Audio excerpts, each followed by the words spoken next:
Hello. In this video, I will share the main findings of a scientific study conducted in Puerto Peñasco, Mexico, a coastal destination where tourism has become a central driver of local development.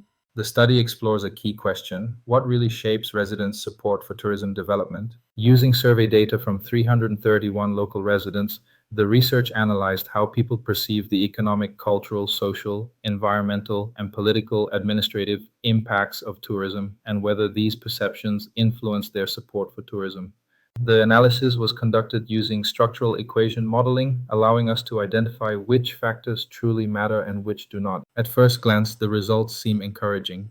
Residents generally perceive tourism as economically positive, especially in terms of investment, employment, and local business opportunities. They also show strong support for tourism development, particularly for sports tourism, gastronomic tourism, and nature-based tourism, which are seen as compatible with local identity and sustainability. However, residents also express concerns about social tensions and environmental pressures, especially related to pollution and the use of natural resources. The most important finding emerges when we move from description to explanation. Among all perceived impacts, only political and administrative factors significantly predict residents' support for tourism. In simple terms, people support tourism not because it brings money, but because they believe it is well planned, properly managed, and guided by credible institutions.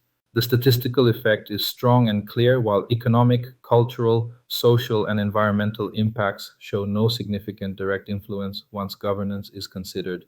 Interestingly, perceived quality of life does not mediate this relationship.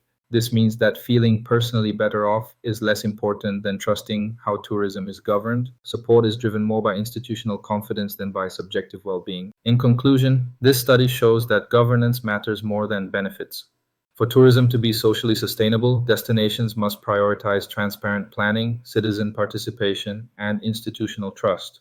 Without these elements, economic growth alone is not enough to secure long-term community support. This research was conducted by Cesar Omar Sepulveda Moreno, Luis Ramon Moreno Moreno, Isaac Cruz Estrada, and Virginia Guadalupe Torres Lopez. The article is published in the Revista de Gestión Social y Ambiental and can be accessed online using its DOI 10-24857 RGSA. Thank you.